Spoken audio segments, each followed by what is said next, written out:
how to remove NGL link from Instagram profile. Hey everyone, welcome back to the channel. If you are new here, don't forget to hit the subscribe button and turn on the notification bell to not miss any updates. So have you added NGL link to your Instagram bio but want to remove it? Then you're in the right place.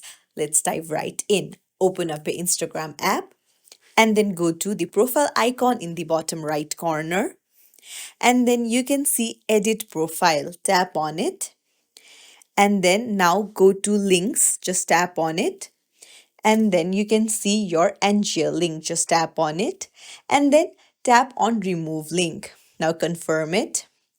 And that's it. It's as simple as that to remove NGL from your profile.